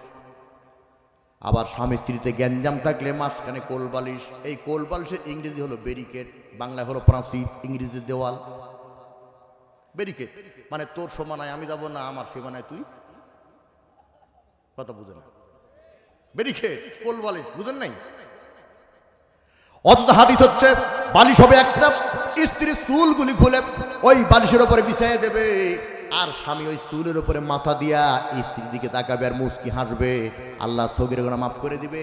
এখন দিনাজপুরের ভাবিরা পর্দার অন্তরালে বিনা ভোটে, বিনা প্রতিদ্বন্দ্বী যারা চেয়ারম্যান হয়ে চেয়ারে বসে আছে, তারা ভাবতেছে রুহুল ভাই ও ঠিক আছে, কিন্তু 1 বালিশে মাথা দিয়া পরস্পর মুখে হাসবো তো দূরের কথা, যে বিড়ির গন্ধ তার সাথে হাঁসের পাছা অনেক ভালো।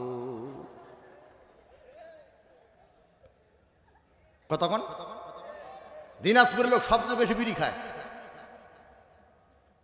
ইন্ডিয়ান বিড়ি আসে উত্তর দিনাজপুর থেকে, কথা কন না কেন?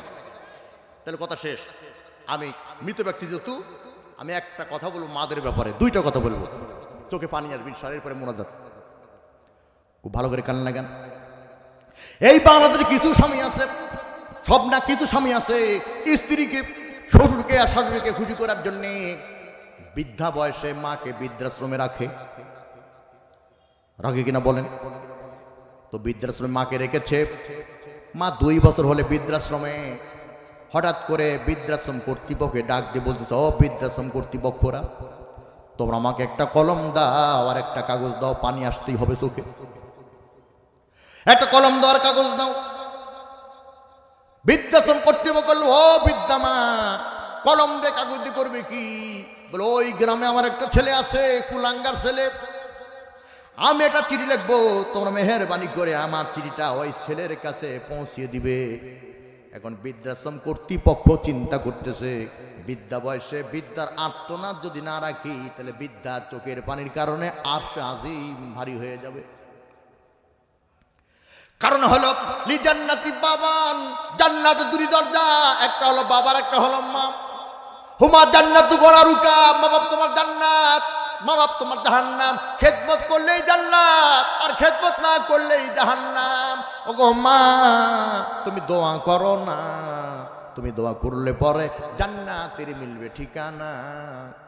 অনেক সিটার স্বামী আছে, শীতের মধ্যে স্ত্রীকে বলে আমার খেদমতের মাত্রা বাড়িয়ে দাও। স্ত্রী ডাক দিয়ে বলে, স্বামী গো, আমি তোমার খেদমত কম করি না কি? বলে আরো বাড়িয়ে দাও। স্ত্রী বলে, কারণ কি? এই সিটার স্বামী বলতেছে আমার পায়ের তলে তোমার জান্নাত। এটা বুয়া কথা।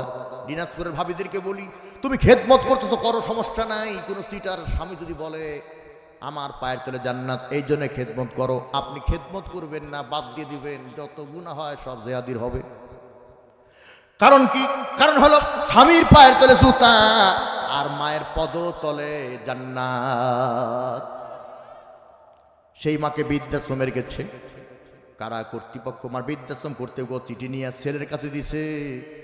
ছেলে স্ত্রীর পাশে বসে আছে, মনে সন্দেহ, চিঠি কে আবার লিখলো। অসহায় মা আমাকে দেখতে চায়, ওই মাকে আমি দেখিনি স্ত্রীর কারণে, আমি দেবো মাকে দেখতে। বৃদ্ধাশ্রমে গিয়ে দেখে 2 বছর আগে মা হাতে শাড়ি পরেছিল গো, ওই শাড়িটা পরেই মা বসে আছে। শাড়ির দুর্গন্ধে ছেলে টিকতে পারে না, পকেট থেকে ভিআইপি রুমাল বের করে নাকে ধরেছে। ওপরে তাকায় দেখে জ্যৈষ্ঠ মাস, কিন্তু ফ্যান নাই। ডাকতে বলে, মা এখানে ফ্যান নাই, তুমি থাকো কি করে? মা চোখের পরে ছেড়ে বলতেছে, বাবারে একটা ফ্যানের ব্যবস্থা করে দিবি নাকি? ছেলে বলতেছে, মা একটা কেন, 10টা লাগলেও ফ্যানের ব্যবস্থা করে দিব। মা বলতেছে, না না না, আমি 10টা নিব না, আমি একটা ফ্যান নিব। বলতেছে, মা আমি একটা ফ্যানের ব্যবস্থাই করে দিব। এখন মা বলতে, ছেলে একটা ফ্যান ব্যবস্থা করে দিবি, কার জন্য তা তো বললি না। ছেলে বলতেছে, মা তুমি বৃদ্ধাশ্রমে থাকো, ফ্যান তো তোমারই লাগবে। মা বলছে, না রে না, ফ্যান আমার লাগবে না, ফ্যান আমি ব্যবস্থা করতে চাই তোর জন্যে। ছেলে বলল, মা ব্যাপারটা বুঝিয়ে বলো। ওর মা বলতেছে, তোর স্ত্রীকে, তোর শ্বশুরকে, তোর শাশুড়িকে খুশি করার জন্যে আমাকে যেমন বৃদ্ধাশ্রম রেখে গেছিস, তুই যখন বুড়া হবি তোর বউ তোর ছেলে বৃদ্ধাশ্রম রেখে যাবে, ফ্যান পাবি না, প্রচন্ড গরমের ভেতরে তোর কষ্ট হবে, এটা আমি মা সহ্য করতে পারবো না। তাই বেঁচে থাকতেই আমি তোর জন্যে ফ্যানের ব্যবস্থা করে মরতে চাই। এর নাম হলো মা। আর একটা কথা বলি ভাইজান, সেই কথা হলো কয়েকদিন আগে পত্রিকায় দেখলাম ছেলে জুয়ারু, ছেলে জুয়া খেলে, জুয়ার টাকা মা বারবার দেয় কিন্তু একবার দেয় নাই। এই জন্য লাঠি দিয়ে মাকে পিটায়া গোটা শরীরটাকে দাগ করে দিয়েছে। মা সহ্য করতে না পেরে মেম্বারের কাছে বিচার দিয়েছে। মেম্বার লোকজনকে ডেকে সালিশের ভেতরে ছেলেকে মারতেছে, ছেলে কাঁদতেছে, আর মা দূর থেকে দেখতেছে আরো মারুক, আরো মারুক, তা ছেলে আমার ভালো হোক। মারতে মারতে মারতে মারতে ছেলের শরীর থেকে রক্ত ধরতেছে, ছেলে কান্নাকাটি করতেছে, লোকেরা আরো ধরে মারতেছে। একবার বলতেছে, মা আমি মরে যাব। এবারে মেম্বার এলাকা লোকেরা দেখে হাত ভাঙা একটা মহিলা আর এক হাত দিয়ে লোকজনকে ফাঁক করে সামনে গিয়ে বলতেছে, মেম্বার সাহেব এর আর মারো না। মেম্বার বলতেছে তুমি কে? বলে আমি এই ছেলের মা। মেম্বার বলতেছে তুমি তো বিচার দিয়েছো, জুয়ার টাকা দাও নাই বলে ছেলে তোমার হাত ভেঙে দিয়েছে, এখন আবার ছেলেকে বাঁচাবার জন্য কেন সামনে দাঁড়িয়েছো? মা ডাক দিয়ে বলতেছে এই ছেলে জুয়ারু মাতাল, আজ থেকে 3টা বছর আমাকে মা বলে ডাকে নাই, 3টা বছর মা বলে ডাকে নাই, আমার ভিতরে হাহাকা। কিন্তু এই ছেলে তোমাদের মার সহ্য করতে না পেরে যখন আমাকে মা বলে ডাক দিয়েছে, 3 বছরের মা না ডাকার কষ্ট এই একবার মা বলাতে আমি ভুলে গেছি, আমার ছেলেকে আমি মাফ করে দিয়েছি।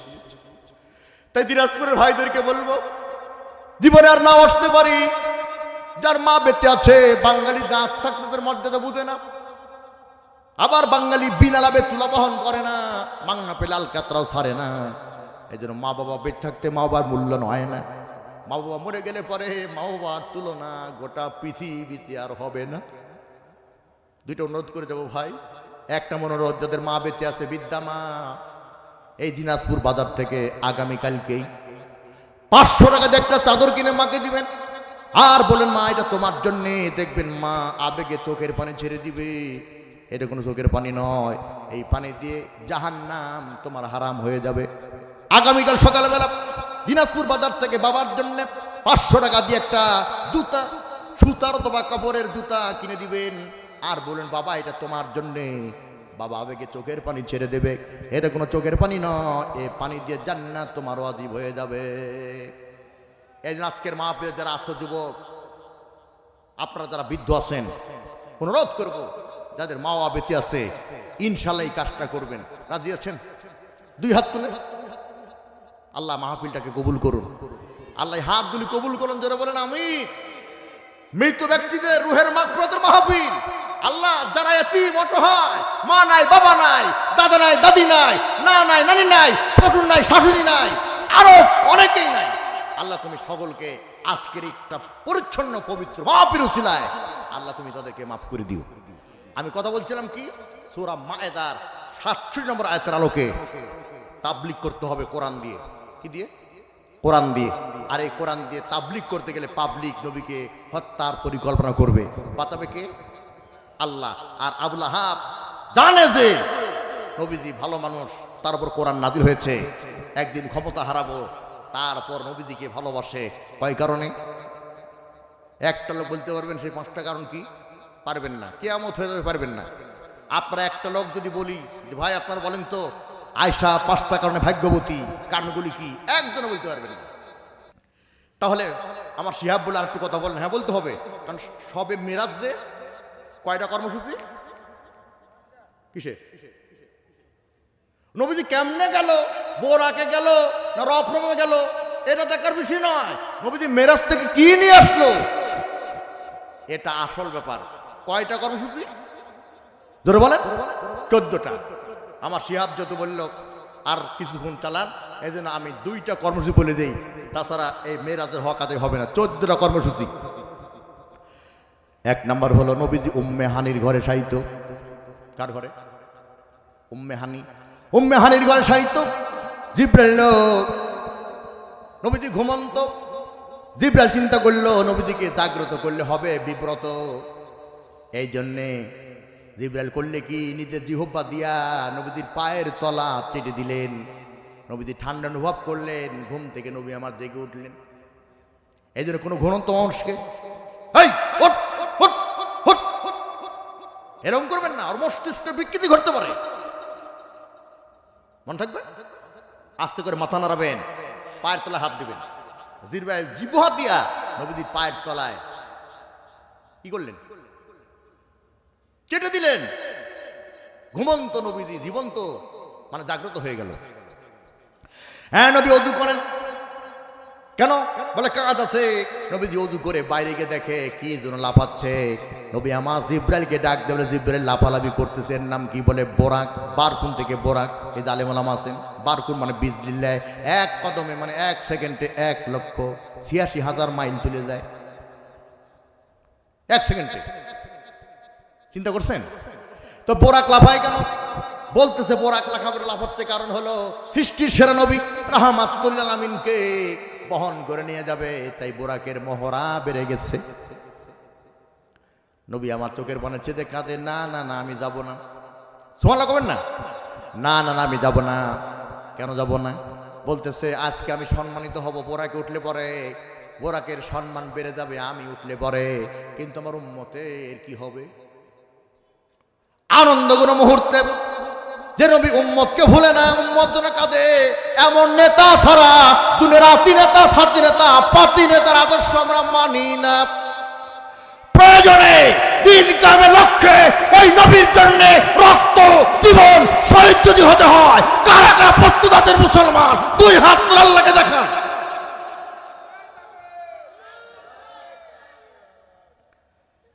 জিবরাইল ডেকে বলে, আল্লাহ বেকায়দায় পড়ে গেল, নবী তো যায় না। কেন যায় না? বলে উম্মত ছাড়া। আল্লাহ পাক বলেন, জিবরাইল রে আমার নবীর কানে কানে বলে দে, মেয়েরাদের 14টা কর্মসূচি যদি আমার নবী এবং নবীর উম্মত মানে, তাহলে মাত্র কয়েক বছরের ব্যবধানে আমি নবীজিকে মদিনার প্রেসিডেন্ট বানিয়ে দিব। আর এর চাইতে উন্নত মানের বোরাকে আরোহণ করায়া আমি আল্লাহ নিজ জিম্মায় জান্নাত দিয়া দেব। কর্মসূচি কয়টা? 14টা, খালি 2টা বলে দিই সংক্ষেপে। 1 নাম্বার, সব সিরিয়ালে আছে 23 নাম্বার আয়াত থেকে সূরা বনী ইসরাইলের 23 থেকে শুরু করে সব বলা আছে 14টা পর্যন্ত। আমার ভাইয়ের আল্লাহ পাক বলেন, ওয়া ক্বাদা রাব্বুকা আল্লা তা'বুদু ইল্লা ইয়্যাহু ওয়া বিল ওয়ালিদাইনি ইহসানা। আমি রবের পক্ষ থেকে সিদ্ধান্ত হয়েছে, আমি রব ছাড়া আর কারো গোলামি করবে না। এই রব আছে কোরআনে 978 জায়গায়। কত জায়গায়? সব আমার ডায়েরিতে আছে, অনেক আয়াত আমার মুখস্থ আছে। এখন আমি এই রব যদি বলতে যাই তাহলে মাহফিল 3 দিন ব্যাপী করা লাগবে। খালি সংক্ষেপে বলে দিই রব আছে কোথায়। রুহের জগতে আওয়ামী লীগ ছিলাম না, রুহের জগতে বিএনপি ছিলাম না, রুহের জগতে জাতীয় পার্টি ছিলাম না, রুহের জগতে জামাত ইসলামী ছিলাম না, চরমনাই ছিলাম না। আমরা সব এক দলের লোক ছিলাম। কথা কেন? সব এক দলের লোক ছিলাম। আল্লাহ সেখানেও রব বলেছিলেন, আলাস্তু বিরব্বিকুম, প্রশ্নবোধক, আমি কি তোমাদের রব নয়? তখন আমরা সবাই বলেছিলাম কলু বালা ইয়া রব্বাল আলামিন, তুমি আমাদের রব, তুমি আমাদের সব। এখানে রব আছে না নাই? এরপরে নামাজ গ্রেট ইবাদত, নামাজ মহান ইবাদত। মুয়াজ্জিবুল হাইয়া আলাস সালাত, কাম টু দ্য প্রেয়ার, হাইয়া আলাল ফালাহ, কাম টু সাকসেস। ইমাম যখন সূরা ফাতিহা পড়ে তখন বলতেছে আলহামদুলিল্লাহি রাব্বিল আলামিন। এখানে রব আছে না নাই? এরপরে যখন রুকুতে যাই সুবহান রাব্বিল আযীম, রব আছে না নাই? এরপরে যখন সিজদায় যাই সুবহান রাব্বিল আলা, রব আছে না নাই? এরপরে রব কোথায় আছে? সূরা বাকারার 21 নম্বর আয়াতে আল্লাহ পাক বলেন, ইয়া আইয়ুহান নাসু উবুদু রব্বাকুমুল্লাযী খলাকাকুম ওয়াল্লাযীনা মিন ক্বাবলিকুম লাআল্লাকুম তাত্তাকুন। রব আছে না নাই? আর রব আছে কোথায়? সূরা হামিম সাজদা 30 নম্বর আয়াতে ইন্নাল্লাযীনা ক্বালু রাব্বুনাল্লাহ সুম্মা ইসতাকাম। রব আছে না নাই? ব্যাখ্যা অন্য বছর আল্লাহ যদি তৌফিক দেয়। আর রব আছে কোথায়? সূরা আন-নামের মধ্যে কুল ইন্না সলাতি ওয়া নুসুকি ওয়া মাহইয়ায়া ওয়া মামাতি লিল্লাহি রাব্বিল আলামিন। আমার জীবন, আমার মরণ, আমার জিন্দেগি, আমার জীবন, আমার মরণ, আমার জিন্দেগি, ইয়া ইলাহি ইয়া ইলাহি কবুল করো আমার বন্দেগি, আমার জিন্দেগি। রব আছে না নাই? আর রব আছে কোথায়? ইমাম সাহেব সালাম ফিরানোর পর দোয়া করতেছে রব্বানা যালামনা আনফুসানা, রব আছে না নাই? রব্বানা লা তুযিগ কুলুবানা, রব আছে না নাই? রব্বানা আতিনা ফিদ দুনিয়া হাসানা। অনেকে দোয়া করতেছিল 15.5 বছর আগে, মানে 15.5 বছর আগে, মানে এই 24-এর 5 আগস্টের আগে 15.5 বছর কিছু ইমাম দোয়া করতো রব্বানা আতিনা ফিদ দুনিয়া হাসিনা ওয়াল আখিরাতু হাসিনা। কত করে এই তেল তেলে পিছলে কিন্তু হুজুর আছে না নয়? রব্বানা যালামনা আনফুসানা রব্বানা আতিনা ফিদ দুনিয়া হাসানা, রব আছে না নাই? তাহলে ওই রুহের জগৎ থেকে রব শুরু করেছি। মরে যাব, কবর রাখা হবে, নামাজের প্রশ্ন নাই 1 নম্বরে, নামাজের প্রশ্ন 2 নম্বরে নাই, 3 নম্বরে নাই, 4 নম্বরে নাই। 1 নম্বর প্রশ্ন হলো তোমার রব কি? রব পাস তো কবর পাস, রব পাস তো জান্নাতে বসবাস। এটা হলো 1 নম্বর কর্মসূচি। রবের প্রশ্ন কেন? তুমি রুহের জগতে রব বলেছো, আর দুনিয়ার জগতে র‍্যাবকে ভয় করেছো না রবকে ভয় করেছো? এর পরীক্ষা নেওয়ার জন্য কবরে 1 নম্বর তোমার রবকে। এই জন্যে রান্নাঘর থেকে সচিবালয় পর্যন্ত, আমার দেশের ব্যবসা বাণিজ্য, আমার দেশের বিয়ে শাদী, আমার দেশের রাজনীতি, অর্থনীতি, সংস্কৃতি আল্লাহর কালাম কোরআন রবের আইন দ্বারা চলুক। কারা কারা চান আর একটা হাত তুলে দেখান। এ হলো 1 নম্বর কর্মসূচি। এই রব রব এর ব্যাখ্যা ঘন্টার পর ঘন্টা দেওয়া যাবে। 2 নম্বর অবিল ওয়ালিদাইন ইহসানা, হে ছেলেরা, মা বাবা হচ্ছে তোমাদের জন্য নিয়ামত, তাদের সাথে সদাচরণ করো, ভালো ব্যবহার করো। কি ব্যবহার? ভালো ব্যবহার করো। আল্লাহ তাআলা আজকের মাহফিল থেকে আমাদের সকলকে ফায়দা হাসিল করার তৌফিক দান করুন। ছোট ভাই বখতিয়ার আলী শিহাব আমাকে রিকোয়েস্ট করে, অনুরোধ করে এখানে দাওয়াত দিয়েছে। এটা প্রাণবন্তকর মাহফিল, কিন্তু আমি বক্তা তো মফিজ, ঠিক আছে তো? হ্যাঁ, 100 আলহামদুলিল্লাহ। তাহলে আমার শিহাবের জন্য আমি দোয়া করি, বড় বড় আলেমের সাথে ওর সেন, ওই সেন যেন না থাকে। ডাইরেক্ট যেন আমার শিহাব আন্তর্জাতিক মানের বক্তা হয়, বলেন আমিন।